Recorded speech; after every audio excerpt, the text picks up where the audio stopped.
So I give you the example of the word child and adolescent.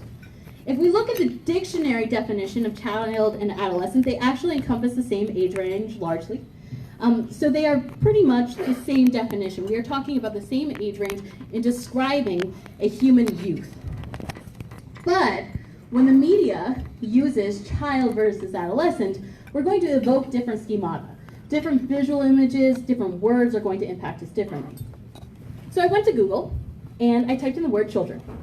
And this is one of the top 3 images. I think it's actually the top image. If you do a Google search for the word children.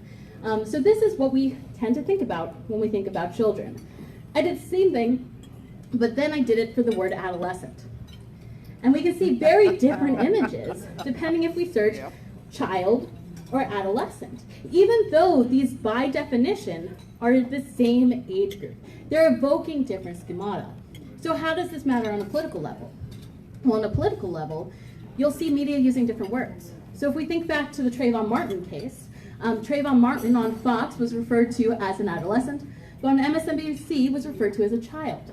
And the images that they chose to use reflected that, right? And so the way we use language, how we just defined his age range, might change the way in which we then go on to discuss the topic at hand. So we can see media biasing us, but we also bias ourselves as well. And we're going to see how we bias ourselves really in 4 studies. So to start with Turner, Turner is the messenger overwhelming the message.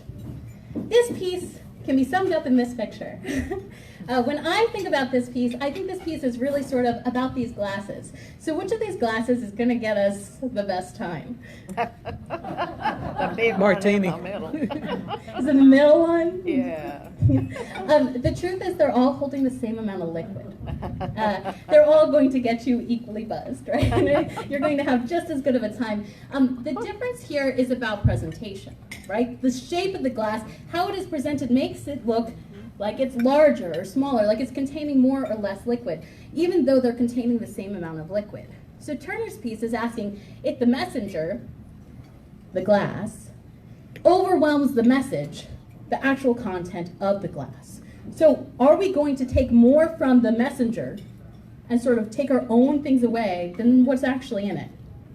So he does this amazing piece where he says, he's asking, does the affiliation of the source matter more than the message content?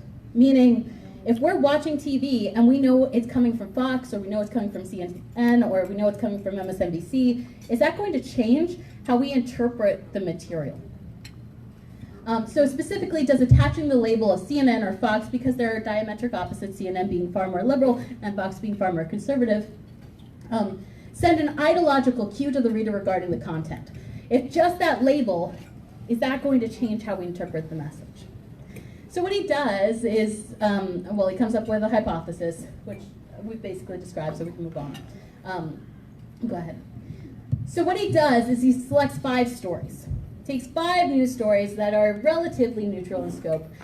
He retains the same exact content, exactly the same.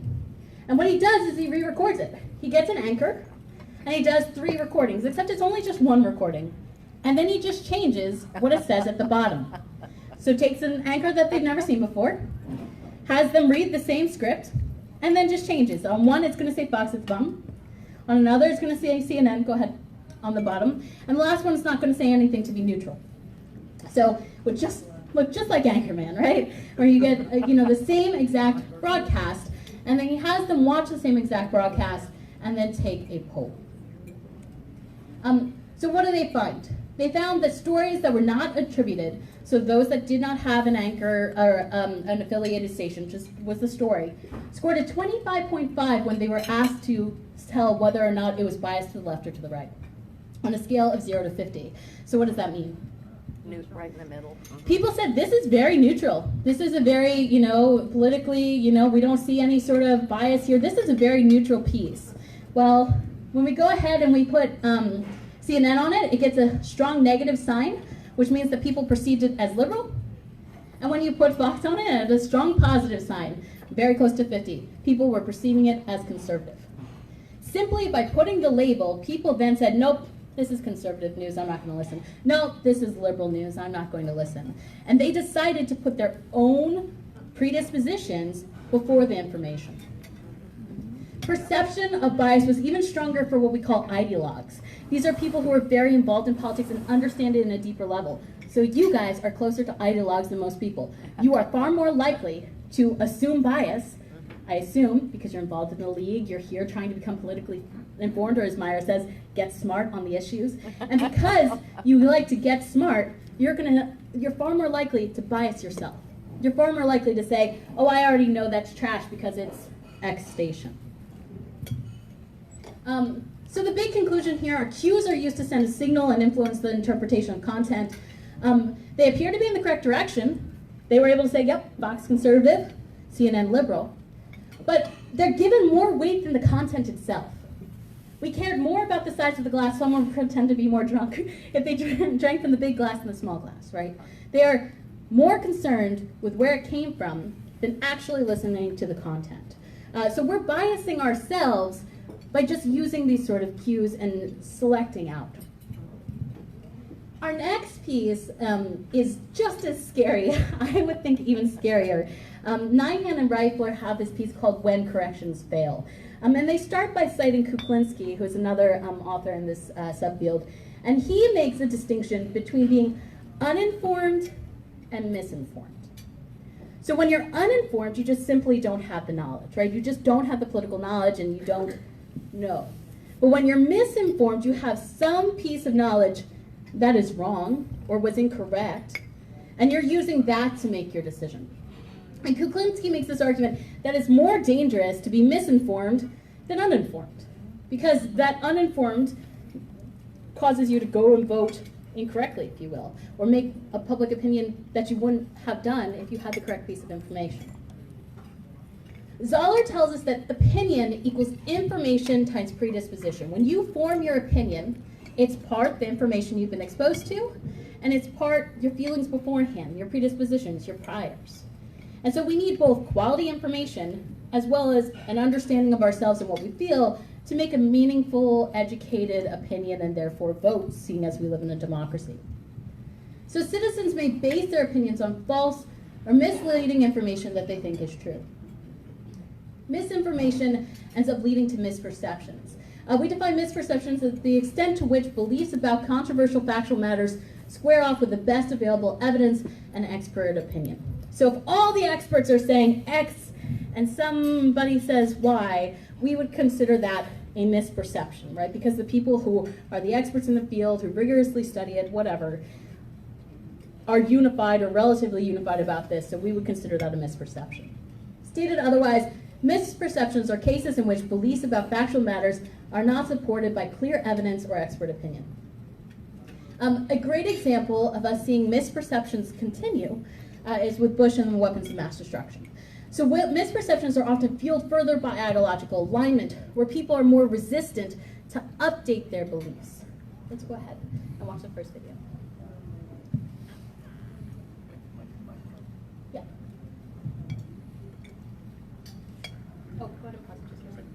I don't know if we have volume. And just so you're aware, this is a more clip, but the idea here is think about the content, not the messenger, right? We're taking the content away. We're trying to be objective in understanding information. So let's not care about so much about who is delivering us this documentary, and more about what is factual from it. And they want your microphone.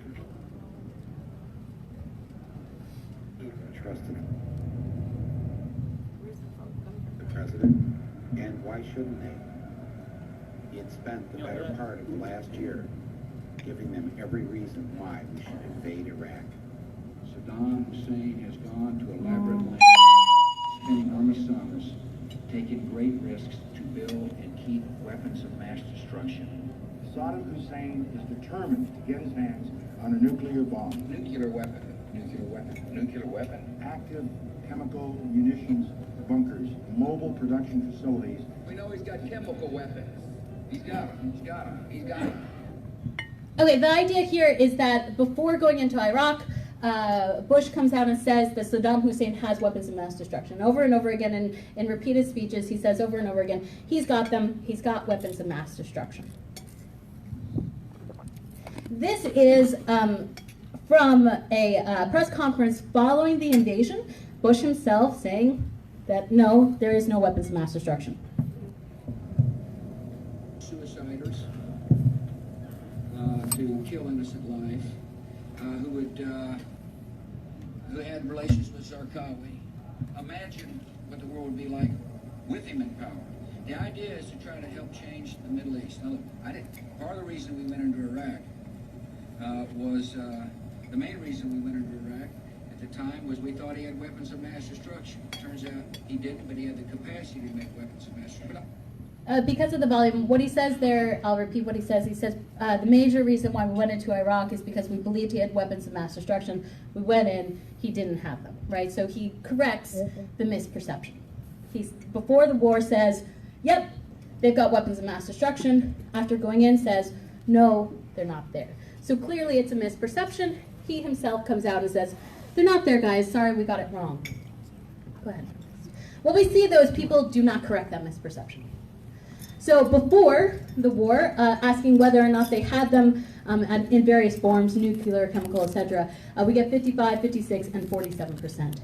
This is taken now after the speech, after he corrects this misperception and tells the American people, we were wrong here, they weren't there.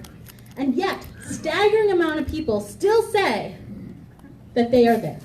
We only moved from 55 to 44. 11% of people corrected, that's it. We only moved from 56 to 43, from 47 to 36. We're talking about staggering numbers of people, even though Bush himself was the one who said, no, they're not there, failing to correct. So what do? They want to study this in a more academic perspective and try and understand this phenomena that we're observing. And so they get these subjects and they actually expose them to misinformation and then immediately give them a correction afterwards, because the time will move quickly through this part. Go ahead. We'll just get to the conclusions. What we see here is that people are far more likely to hold on to their position if the misinformation aligned with their previous held belief and their party. That their predispositions mattered more than the information. That if you were told something and you said, yes, I believe it, but you are afraid or for whatever reason failed to correct. We can see this, for example, with the Obama birth certificate. So here we have people before the release of the birth certificate and after the release of the birth certificate. So when they're polled and asked, Barack Obama was born in the United States, 55% said yes, but after only 67%. What we observe here is that we only the people who said false, only 2% of people changed that opinion. And what's even more staggering is that when we do it quite a bit out and we look at September of 2012, that number just rises. And it just rises. Here's why. They start asking, where's the real birth certificate? This is what's known as the backfire effect. And we see this in psychology and things outside of political science as well. We see this in all sorts of aspects of our lives, where you say, I believe this, and you say it to your friends, and they present you evidence otherwise, and you double down. You believe it even more strongly. And this is how we get people going down rabbit holes known as self-confirmation or disconfirmation bias. And so what I'd encourage you is, no matter what side of the spectrum you're on, and whether we're talking about weapons of mass destruction or a birth certificate, is not to let your predisposition or your pride or whatever it is guide whether or not you believe something, but let it be factual. Okay, go ahead. Yeah, we just see the numbers go up. So we're going to see this also in how we select our media. So Stroud looks at media use and sort of political predispositions. And so what he's curious about is, or she's curious about, is what predicts media exposure. So what makes us more or less likely to actually expose ourselves to certain types of media. Essentially, what they're asking is they're questioning selective exposure, that the selection of media outlets often match an individual's beliefs and predispositions. And so to make it simple, they're asking, does Fox News make conservatism, or does conservatism make them watch Fox News? So what is the direction going there? And we'll skip hypotheses for almost everything just for the sake of it. So they do these surveys. They look at what type of media that these people are most attracted to and their opinions. Go ahead. What they find is that a substantial proportion of the public consumes media sharing only their political predispositions. That if they say, I am conservative, they'll only watch Fox. If they say, I am liberal, they'll only watch CNN. And so they become in sort of this self-confirming, self-selective hole where they are refusing to expose themselves to different opinions and different beliefs. What Yanger and Hahn do is they take this to the next level. And so they do a piece called Red Media, Blue Media. And specifically, they're curious whether this is a conscious decision. Is it that Republicans say, I'm only going to watch Fox, and liberals say, I'm only going to watch CNN. So will conservatives consciously choose Fox more often than other stations, and liberals choose CNN or NPR more than Fox? So the theory is that the demand for news varies with the perceived affinity for that station, and so people are going to want to hear people who agree with them, right? They don't want to hear people who disagree with them. It causes something called cognitive dissonance, which if I had more time, I'd love to explain the whole psychology of this, but I unfortunately have to go teach a class, so I don't. But we know that people are believing that there's this polarization, right? So when we talk about American politics, people say, oh, we're so polarized, we're so split. And the truth of the matter is, in the media, it looks something like this, right? When we start talking about like where politics is falling, we see red states and blue states. Go ahead. But when we actually break it down to county level or city level data, the country looks far more purple. So this is just broken down by county. If we broke it down by city, it gets even purpler. So this idea that Alabama is red and New York is blue, I'm from New York, isn't true, right? With that we have people who are on either side all the time. And so we're sort of forced in this false polarization where people say, I am Republican, therefore I must watch Fox, and I am liberal, therefore I must watch CNN, and they just double down and double down and double down. We'll skip here and we'll go to the conclusions, and I'll just sum up what they did. They actually did this media study where they had this information board, and people were able to click on stories that they liked. And what they did is they randomized the stories. So some would say it came from Fox, and some would say it's coming from CNN, but again, it's the same exact story. And they did this across entertainment, they did it across hard news, politics, right? They did it lifestyle, etc. And so it was like a whole website where you could have clicked on anything, and there's all these titles of stories, and they said, well, are they more likely to click on the Fox stories about this topic if they're conservative, more likely to click on CNN if they're liberal? And what they found is that we are seeing that difference, right? So this is the effect of the story label on story selection. So Democrats are far more likely, well, let's start with Republicans. We see that Republicans are far more likely to select hard news from Fox, right? Hard news being that black, and softer news, things like entertainment and sports, is that lighter gray.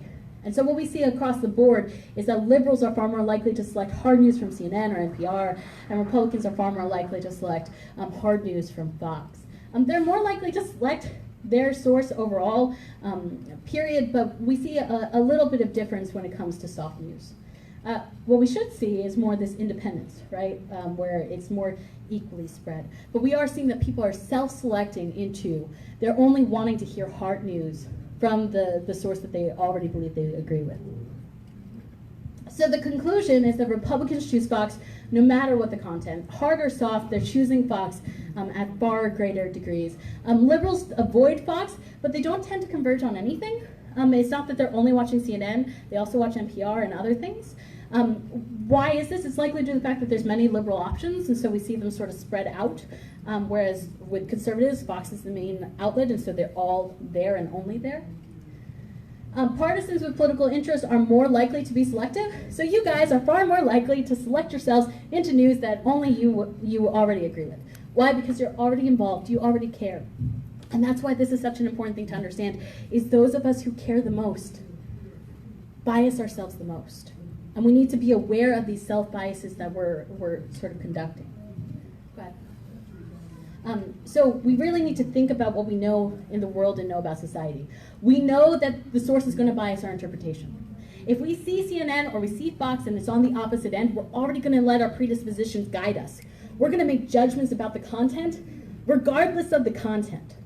And so we have to be aware that we are doing that to ourselves and be more sort of open-minded that it could be factual. In this case, it was. We have to update ourselves. If there's a correction, listen to it. right? If Bush can say there's weapons of mass destruction, come back and say, no, there wasn't, and we're still saying, yes, there were, that's crazy. He literally said it's not there, right? We need to update our information and not just because of pride or whatever it is, double down and say, oh, I know I was right anyway. We select into bias sources, and we tend to only sort of agree, especially with hard news, with those bias sources. So it's important that we don't just only select the thing that we're comfortable with. The whole idea with disconfirmation bias is that on a psychological level, it causes us to sort of panic. It makes us feel not good to hear things that don't agree with us. And so we try and avoid it because it doesn't feel good. And sometimes you've got to make yourself not feel good just to make sure that you're not digging yourself into a rabbit hole. And it's fine if you still come out with the same opinion that you had before, but at least expose yourself to the opportunity that it might not be the case, no matter what side you're on. So I hope that as you guys learn more about media and politics, you're going to hear a lot about what the media is going to do to you and do to you and do to you. But remember what you do to yourself from a political psychology level as well. Because if you're doing it to yourself, that's something you can fix. And you guys are the most likely people to be doing this because you're politically active, because you got smart, because you care. So just be aware of that, and I hope that is resonating. Yeah, time for questions. Does this hold for radio as well? Yeah, so it holds for radio as well. Radio tends to be more conservative overall. You have a few more liberal outlets like NPR. Actually, NPR, when you there's actual studies that study the bias of stations. It's really interesting. I could show you guys those pieces at a future endeavor. NPR tends to be a little bit more liberal, but it's more towards the middle. But overall, radio tends to be far more conservative when it's rated. But again, who's going to listen to those radio stations? We're still seeing the same people opt in, right? People who identify more conservative are far more likely to listen to those sort of talk radios that are more conservative. So it doesn't matter if it's TV, radio, print, people are selecting into the sources that already agree with what they believe they agree. Yeah? I understand from what you just said that it's very important to fact check, no matter where you get your news item. Yeah. But how do you do that with any credibility? What you said made me sort of disbelieve everybody. I think it's important to disbelieve everybody to an extent, right? I think you have to question, like we know about cognitive linguistics, right? Ask yourself, why did they use that word? Why did they use that picture? Why is it ominous music that's playing? If you can take yourself out of the situation and at least question the context, that'll help you a lot. Also, fact-checking and just exposing yourself to other opinions can help a lot, because as long as you're stepping back and saying, does this make sense? Right? In my class, I point out all sorts of other tips. One thing that media does is they sort of gloss over these facts. So there was, I'd watch for end of stories, right? So at the end of the story, they might say something like, it's just like a quick sentence that says, I just saw a news story. And the news story was something about, it was this big story about how this British couple had in vitro or some sort of medicine to try and have a baby, and she ended up having an Asian baby, even though that they were both a Caucasian couple, and how that they were going to sue. And then at the very end of the story, it was only one sentence that said, since then they've been divorced and she's been accused of having an affair with an Asian man. But there was a whole story. There was an entire story, an entire news story, talking about this uproar and they're suing and so on and so forth, and a single sentence, that's the update. And so this idea that there could be another side to it, but we're just not exposed to it. So those are called loose facts. So paying attention for loose facts, right? We just need to take ourselves out and say, oh, well, why is this one sentence there at the bottom, right? Because it's not...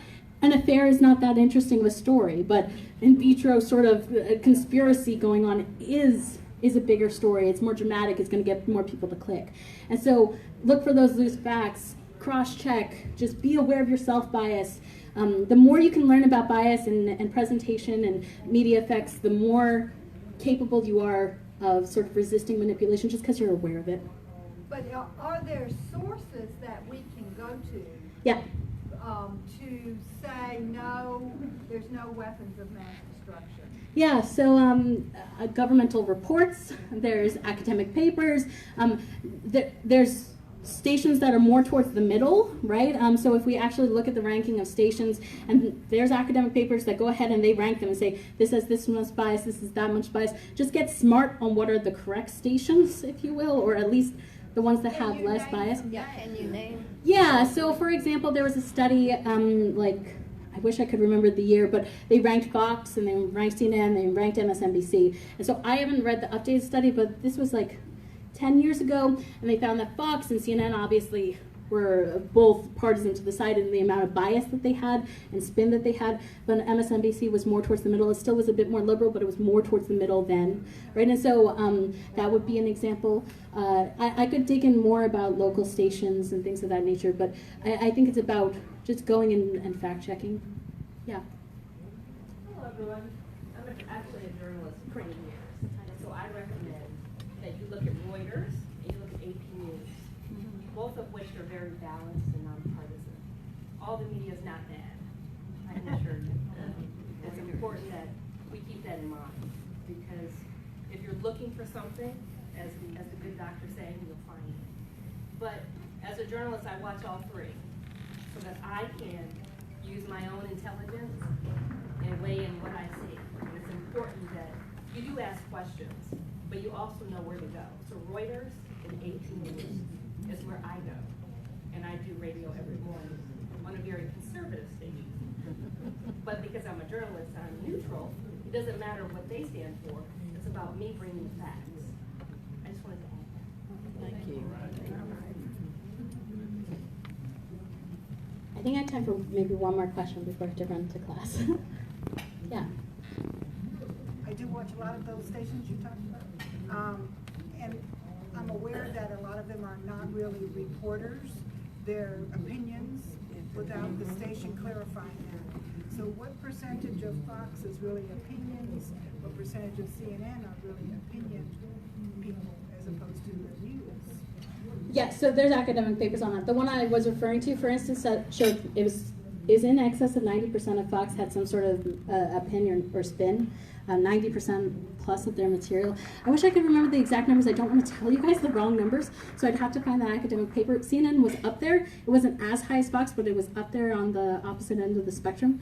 So there are papers and pieces that will tell you how much of that is bias. You can probably figure that out yourself just sitting there and listening, though, right? If you listen for these words that are sort of more emotionally evocative, you'll realize, oh, that's making me think like this, especially if you're doing, as our reporter suggests, and watching, what is your name? I'm an anchor. Oh, okay, what's your name? Kelly. Like Kelly was saying, if you watch multiple things and access multiple things on both sides, you're more likely to hear how are they framing it, what are they saying, how are they framing it, what are they saying, and it will make it more obvious to you what these words are and how it's being phrased and how things are being said, and just sort of paying attention to how the message is being delivered. Okay. Thank you for having me so much.